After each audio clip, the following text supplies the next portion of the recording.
Hi guys et bienvenue dans cette nouvelle vidéo où aujourd'hui je vais vous présenter des lois et astuces qui vont véritablement transformer votre vie. Ces lois touchent à votre mindset, à vos relations, à votre succès et à votre énergie. Donc prenez des notes parce que tout ce que je vais vous dire peut véritablement transformer la façon dont vous allez voir le monde.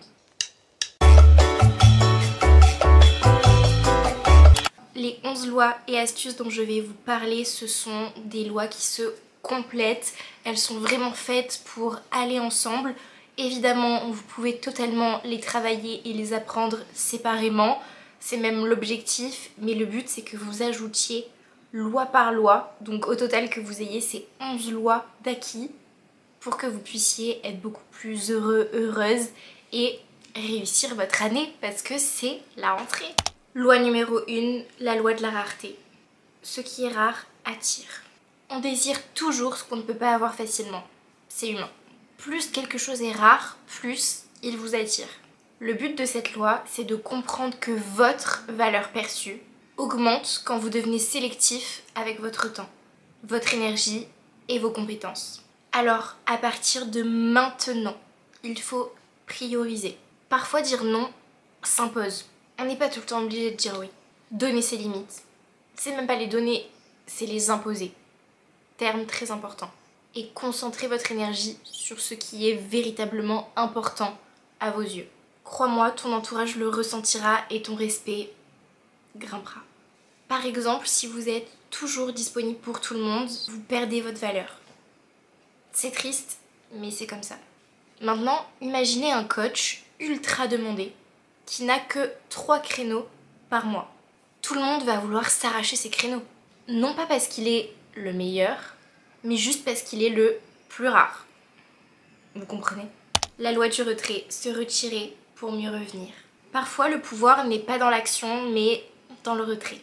Quand une situation vous épuise, que ce soit une amitié, un couple ou un job, prendre de la distance va vous redonner de la clarté et de la force. On s'en rend pas compte, mais il y a une puissance énorme dans le fait de se retirer. On croit souvent que pour régler un problème, il faut être dans l'action, alors qu'au final, les 3/4 du temps, c'est généralement plus mauvais.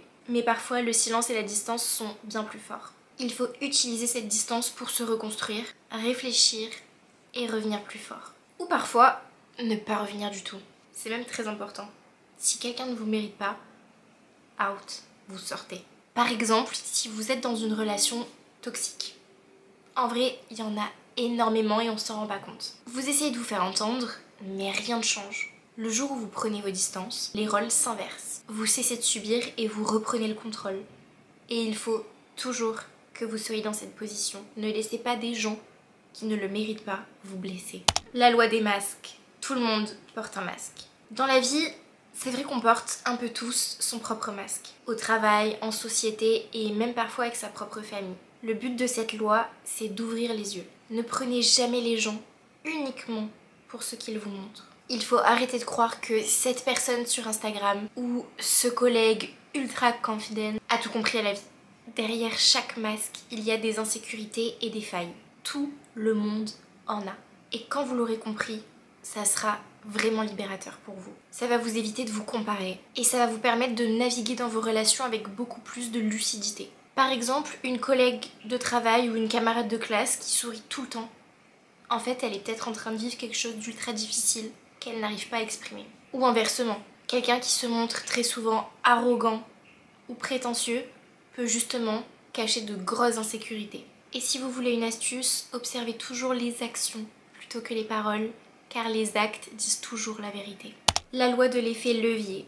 Faites plus avec moins. Le temps et l'énergie sont limités. L'effet de levier, c'est utiliser intelligemment ce que vous avez pour multiplier vos résultats. Si vous voulez avancer vite, arrêtez de tout faire tout seul. Le levier, c'est de multiplier tes résultats, pas tes efforts. Automatisez ce qui peut l'être, déléguez ce qui n'est pas dans votre zone de génie et investissez dans des outils ou des relations qui vont vous permettre d'aller plus loin. Et souvenez-vous d'une chose essentielle, ce n'est pas le temps que vous passez qui compte, mais ce que vous faites de celui-ci. Exemple. Imaginez que vous vouliez lancer un business. Au lieu de travailler seul 12 heures par jour, trouvez des partenaires, utilisez des outils, automatisez les tâches. Le but c'est de maximiser votre retour pour un minimum d'efforts. C'est ça le levier. Travaillez plus intelligemment, mais pas plus dur. La loi du silence. Le silence parle plus fort que les mots. Le silence, c'est l'arme des gens puissants. Il montre de la maîtrise et attire le respect. Quand vous parlez trop, vous vous dévoilez et vous perdez votre mystère. Plus tu parles, plus tu te dévoiles, plus tu laisses l'opportunité aux autres de t'analyser et d'utiliser tes mots. Dans une dispute, il faut apprendre à se taire. Dans une négociation, laissez l'autre combler le silence. Et surtout dans la vie de tous les jours, apprenez à observer plus qu'à parler. Le silence, ça vous protège et ça va vous aider à vous élever. Par exemple, dans une négociation, le silence met en position d'inconfort votre interlocuteur. Et il va souvent finir par céder ou donner plus d'informations. La loi de l'échange.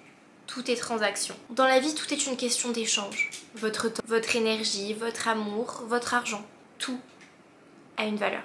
Le but de cette loi est de vous faire comprendre que vous ne devez jamais, mais jamais, donner sans recevoir un retour équivalent à ce que vous proposez. Si vous donnez jamais sans recevoir, arrêtez immédiatement. Ne vous dites pas que ça va changer, ça ne changera pas, parce que vous laissez l'autre contrôler et définir votre propre valeur, alors que la personne n'a aucunement le droit de dire ce que vaut ce que vous offrez. Il faut que vous valorisiez ce que vous apportez. Et rappelez-vous que les bonnes relations, qu'elles soient amicales, amoureuses ou professionnelles, sont toujours équilibrées. Par exemple, vous aidez toujours un ami, mais il n'est jamais là pour vous. Vous êtes dans un échange déséquilibré. A l'inverse, dans une collaboration professionnelle, offrez de la valeur et vous recevrez de la valeur en retour. La loi des ombres. Travaillez dans l'ombre.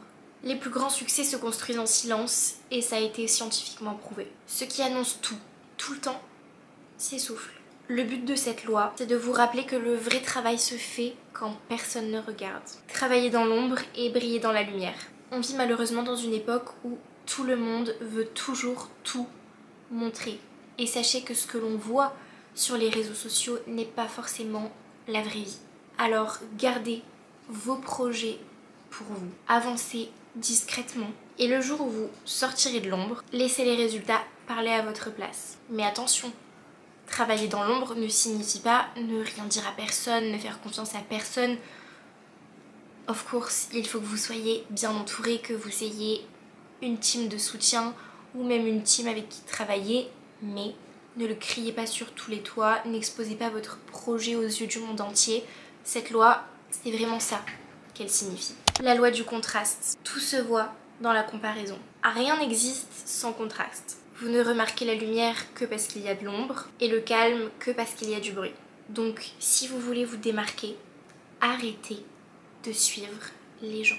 Dans une pièce où tout le monde crie, celui qui parle doucement va attirer l'attention. Dans un monde où tout le monde copie les mêmes idées, celui qui ose faire différemment devient unique. Le contraste, c'est ce qui va vous permettre de briller sans avoir besoin de faire d'efforts. La loi de la distance. La distance crée le respect. Plus vous êtes collé à quelqu'un, plus il s'habitue à votre présence et va la banaliser. La distance, bien dosée, crée du respect et même du désir. Quand vous êtes trop présent, trop accessible, les gens finissent par vous prendre pour acquis. Alors apprenez à créer de l'espace, à être là sans trop être collé. Et c'est cette distance qui va donner du poids dans les yeux des autres, que ce soit en amour, amitié ou même au travail. Par exemple en amitié, si vous êtes de celui ou de celle qui propose toujours les sorties, arrêtez. Au moins pour un temps. Vous verrez qui tient vraiment à vous. Et par conséquent, vous gagnerez en valeur dans la relation. La loi de la finalité. Tout a un but. Chaque action doit vous rapprocher de votre objectif. Sinon, c'est une perte de temps. Rien n'arrive par hasard dans la vie, et ça j'espère que vous le savez. Chaque action et chaque décision doit avoir un but précis. Avant d'accepter une invitation, de dire oui à un projet, ou même de dépenser votre propre argent, posez-vous toujours cette question. Est-ce que ça va m'aider à avancer vers la meilleure version de moi-même ? Parce que vivre avec de la finalité, c'est arrêter de se disperser et commencer à avancer. La dernière loi, c'est la loi de l'action. Rien sans mouvement. Vous pouvez lire tous les livres de développement personnel que vous voulez, regarder toutes les vidéos, mais sans action, absolument rien ne va changer. La clé, c'est d'oser passer à l'action. Même si ce n'est pas parfait, l'essentiel c'est que ça soit fait avec le cœur. Si vous n'agissez pas, rien ne changera. Donc pas à pas, même si ce n'est qu'un tout petit effort, mis bout à bout, chaque jour, ça deviendra un énorme effort. Alors dès aujourd'hui, il faut que vous fassiez cette petite chose que vous procrastinez de faire depuis déjà pas mal de temps. Allez courir 10 minutes. Écrivez une page de ce livre que vous avez tellement envie d'écrire. Envoyez ce mail. Faites ce premier pas. Parce que oui, c'est ce premier pas qui va tout déclencher et qui va aboutir à un changement positif sur le reste de votre vie. Le progrès vient du mouvement, pas de l'attente. Merci d'avoir regardé cette vidéo, j'espère qu'elle vous aura plu. N'hésitez pas à me dire en commentaire quelle est la loi que vous avez préférée et celle que vous allez appliquer dès aujourd'hui. Et si jamais ce type de vidéo vous plaît, n'hésitez pas à me le dire également. Moi je vous dis à dimanche prochain pour une nouvelle vidéo et bisous.